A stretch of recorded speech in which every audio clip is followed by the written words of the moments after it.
Thank you again for inviting me. I really enjoyed also Wolfgang's presentation. It's a great start of the day for all of us. And I thought for my presentation, I would focus on digital transformation and specifically how deep tech can act as a catalyst for precision global health ecosystems. As we know, around the world, we're noticing not only increased deep tech adoption, but also quite a lot of challenges. So for this presentation, I will hope to highlight that if we harness deep tech in a responsible way, we can power precision global health and impact not only the scientific community, but also the digital ecosystem, and hopefully also transform the business aspect, as we already highlighted a little earlier today. I also hope to underscore that the strategic orchestration of advanced technologies is really important as well. We've seen a lot of chaotic deployments over the last 2 years, and the recent MIT study has unfortunately highlighted that does not yield the ROI that we all are hoping for. And last, I will try to also emphasize that having an effective and efficient global precision health ecosystem will require a profound reconfiguration, not only of technology, but more importantly, our healthcare delivery models, the business models, and investment methods that we're using for healthcare, which are also lagging. Why do we need to talk about this now? So there are several global trends that I think are important for us to highlight. Global population demographics. We're all very much aware of the changing population demographics at a global level. In some countries, we have not only higher longevity, but also higher morbidity and many challenges in terms of aging population that does not have solutions. The second big global trend is that we are having finally an increase in global genomics data that needs to be harnessed responsibly.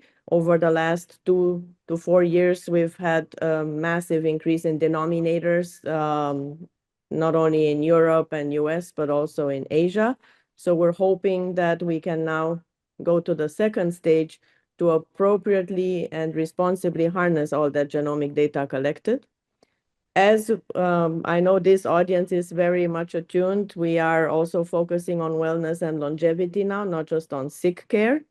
And it is imperative to recognize that we're still having tremendous prevalence of chronic conditions. We have not been able to move the needle on many of the chronic conditions that we've been struggling with for more than 50 years around the world. Last two global trends I wanted to highlight and why it's important to talk about global precision health ecosystems at this point is the increased investment in the full portfolio of deep tech, not just AI. We see increased investments also in blockchain, increased investments in nanotech, biotech. So this whole converging tech ecosystem is allowing us now to really hopefully also change the paradigm for precision global health. Last but not least, we see the convergence of multiple technologies and multi-purpose platforms being finally adopted in healthcare. In other industries, it has been happening for several years, but finally in healthcare, we see the signal that we're having also hospitals and other healthcare ecosystem entities adopting, for instance, multi-cloud computing or multi-purpose platforms, not just isolated pilots of deep tech. So now that I set the stage for why we're discussing global precision health now, I also wanted to highlight that the World Health Organization has also set forth their strategy. By 2030, they hope that precision public health will be the standard of care. I was also pleased to see that UNICEF is embracing precision health, which is very important. Of course, if we want to change the future, we must focus on children and adolescents. We have also seen in the US several large children's hospitals really emphasizing the need for large-scale genomics and large-scale whole exome and whole genome sequencing, not just isolated testing. So hopefully by 2030, we will achieve this strategic roadmap. Now that we understood the global trends, I would like to highlight a few imperatives from a governance perspective, which is always lagging, unfortunately. We must emphasize the need for regulatory harmonization. If we want to achieve a global precision health ecosystem and move the needle on a lot of these illnesses, we must also focus on this harmonization of regulatory frameworks. As we know, it's quite a hurdle in many regions right now. So we see quite big divides between various not only regions but also countries. Even in the US, we have states that don't have any efforts and other states that are leaders in the world. So I think we must do a better job at harmonizing all these regulatory guidelines that can help us build something robust for the next few decades. Similar concept also for international standards for precision health. That is lagging as well. We also should dedicate time and effort to design customized KPIs and OKRs for precision health, not make the same mistakes like we've seen before, where technology is being deployed and later on we still don't have good measurements to see how that is impacting outcomes for clinical care. A great example is telehealth. We've been adopting telehealth, but there's still no international adopted metrics for telehealth. And then two areas that are very near and dear to my heart, data sovereignty for precision health, I think will be more important than ever. Decentralization in order to democratize access to data will also be extremely important when we now start to embed genomic data in this global precision health ecosystem. Of course, equitable precision health and focus on cyber ethics. We have seen a lot of strategic roadmaps that are focusing either only on cybersecurity or only on ethics, and I would like to propose that for precision health, we start from the beginning the right way to integrate cyber ethics frameworks in order to have better impact.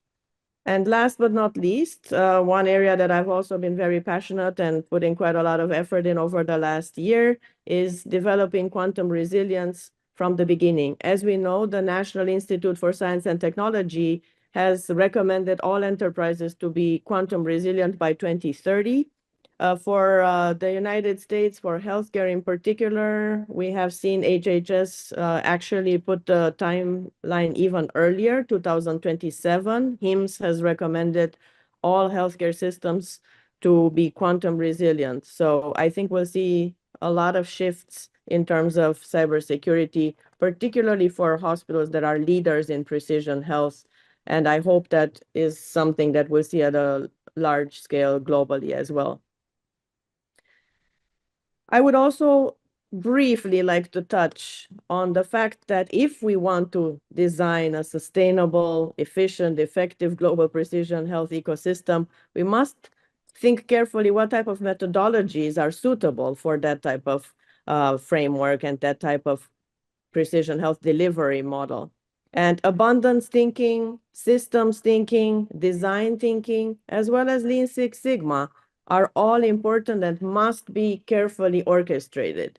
Neither one of these alone can give a good result, but I would like to propose that we have, for once, the right approach from the beginning and embed the Lean Six Sigma efficiency into the design of this precision health ecosystem so that we don't see the waste and the unfortunate not optimal ROI in the traditional healthcare ecosystem like we just heard even earlier.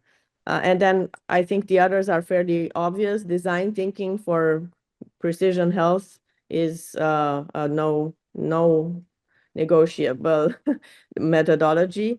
And then systems thinking is imperative when we want to combine not only multiple types of data sets, data formats, but also regulatory guidelines, standards that I just highlighted a little bit earlier. The next important topic that I wanted us to think about is that deep tech will actually become the operating system of this global precision health ecosystem. And so we must be careful how we want to design that operating system. What type of technologies should be part of it? What type of technologies maybe don't need to be part of it? and which ones need to be already embedded early on versus which ones can just be optimized as we move along towards 2030. So of course, everybody's focused now on the complex AI portfolio, and that's great. However, I want to make sure that we underscore the importance of other technologies that are complementing AI. Just having a complex AI portfolio without having adequate data sets and clean data sets and good quality data sets is unfortunately a major challenge that we're seeing. So genomics, multiomics, panomics data will be essential, and the multi-purpose platforms that already have the capacity to embed not only genomics, multiomics, panomics data, but also have the type of AI portfolio customized for absorbing this type of data is really essential. I would like to also underscore the value of digital twinning. We have seen major companies like Dassault Healthcare Systems and Siemens, as well as GE and others, focusing heavily on digital twinning for precision health. And I think some of the use cases and pilots are very promising and can be scaled easily. We have also noticed much more favorable regulatory environment at a global scale for ledger technologies, of course, pushed by the finance ecosystem, but much more interest now for healthcare ecosystems to also adopt blockchain for trusted AI and trusted precision health in order to have good data governance, data integrity, data provenance, which are all essential for precision health. And for the next few decades, as I highlighted, we will see more and more quantum computing and quantum simulation complementing our efforts in precision health. And all major telecommunication leaders have set forth their 6G strategy. So I know most countries are still trying to deploy 5G, but it is clear that the signal from the large telecommunications companies are that they're planning to deploy 6G very early on, even perhaps before they can scale 5G at a large global level. And last point I wanted to make, in terms of equitable precision health, we must not underestimate the power of satellite internet. There are several great pilots done in regions of the world where without satellite internet, you cannot talk about equitable health. And I think if we really want to address precision health at a global level, we must reduce that digital divide that has been created by lack of internet in many areas of the world. So the combination of 6G, satellite internet, will be a major, major shift for many areas in the world. We're not going to go over all the AI portfolio, but I wanted to highlight that it's imperative for precision health to really leverage the full armamentarium in our AI portfolio. Everybody is now focused just on generative AI or agentic AI, but we have many other types of AI methods, tools, and systems that are very helpful for global precision health. Again, from an architecture perspective, we don't need to go over all of them, but I wanted to highlight that the way we envision the governance architecture for this global precision health ecosystem is to have the genomics and multiomics layer that can drive decision-making, to have the trust layer that has the trusted component for global precision health powered by blockchain, the intelligence layer, which obviously will be provided by the AI portfolio, resilience layer, which will be offered by our quantum encryption, and then the operations layer, as I just highlighted, by multi-cloud computing, 6G, and satellite internet. We all know that each of the domains of genomics, multiomics, and panomics are essential, but I would like to highlight just the integrated global impact they can have if we want to build this precision health ecosystem. Unfortunately, we see that research is still quite focused on these singular areas, but if we design these frameworks that want to shift the paradigm at a global health level and change outcomes, we must start to think in an integrated, harmonized, and orchestrated way for these. One of the areas within the AI portfolio that I think is severely underutilized and I think can become a major, major opportunity for precision health at a global level is federated learning. I've had an opportunity to do a few projects with federated learning where we had several academic centers collaborate, and the results are amazing. So I wanted to just share with everyone that I think federated learning, because of the unique opportunities to keep sensitive data local while offering the confidential strategic intelligence combined from all the stakeholders is really important. So the ability to have global collaboration without centralizing data, I think can convince a lot of stakeholders to participate and build this global precision health ecosystem so that we can change the paradigm on many diseases that are requiring this type of approach. It will also reduce privacy risks. It would also, of course, adhere with the complex regulatory environments in all the regions, and will build that trust for cross-border collaboration, which is so important when we want to use genomic data that has the variety in the denominators that allows us to make good decisions. The other technology that also is not only increasing in popularity, like I mentioned, in the commercial ecosystem, but we've seen also government grants increase, although all other grants have decreased. But for digital twins applications in healthcare, we actually still have quite a good, robust offering in grants. And so digital twinning offers us tremendous opportunities for precision health.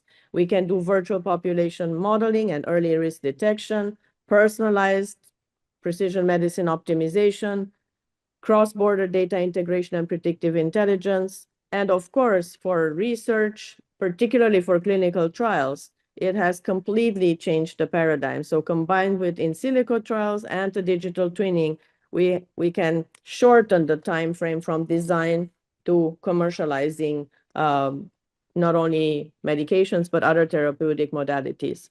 I have the fortune of being the co-founder of the Center for Digital Twin in Healthcare Research and Innovation. And with my colleagues there, we see a great change in the ability of not only hospital systems, but also research institutes to start to conceptualize how digital twinning can become a powerful engine for precision health, and sometimes has been able to replace 100 other softwares that they were using. Last one I wanted to highlight is what I mentioned early on, the quantum resilience. We don't need to go too deep, but it's essential to start early on in order to protect and safeguard the rich data sets that will be part of the global precision health ecosystem. And as we know, the National Institute for Science and Technology has published 5 protocols for everybody to deploy by 2030. So if hospital systems around the world are eager to deploy precision health, it is my strong professional recommendation to embed those NIST protocols early on in order to not have to deal with data breaches when it's too late. Blockchain, I mentioned, we can use for trust and integrity in precision health. Tremendous also advances there. There are several 100 companies now that are deploying healthcare powered by blockchain and AI. So we see convergence of these two technologies much more than we've seen in the last few years. And the ability to use smart contracts, as well as the data provenance and data integrity, like I mentioned before, has huge advantages for precision health. Last but not least, as I highlighted earlier, 6G and satellite internet can really help with a lot of the digital divide in precision health. So here are a few examples of what the future could look like a decade or two from now if we're able to harness the power of these technologies for precision health. Last but not least, we cannot underestimate that all this change would require also building a new precision health workforce. That means we need to educate the new generation to be familiar with precision health. I've had that very bad experience where I launched precision health program in more than 16 states, but clinicians were not ready. So it takes more than 2 years to build a workforce that is ready to even absorb the data sets and the results of such a precision health program. So I think at a university level, executive programs and lifelong learning, like we heard before, Wolfgang mentioned, are essential. And that's not only for physicians, but for all allied healthcare professionals. They need to be educated and trained to effectively deliver care in this new paradigm. I will conclude with the fact that we need new metrics. If we're going to build this precision health ecosystem, we need not only metrics for this deep tech operating system, but also wellness metrics, longevity metrics, and cyber ethics metrics. I have seen also some great innovation projects that focus on precision health and net zero health in order not to pollute the environment. As we have seen, just the sheer deployment of the AI component in precision health has consumed a lot of energy and is causing a negative impact on the environment. So if we're building this global precision health ecosystem, we must also keep in mind the impact on our environment. I would like to just end with a call to action. I would like all of us to become ambassadors for a new global precision health ecosystem. So diplomacy to advocate for the need of this new paradigm, I think is very important, and all of us can be part of it. Thank you so much for the opportunity to share a few thoughts. And of course, this presentation is available for those of you that are interested to take a little deeper dive. Thank you so much for inviting me.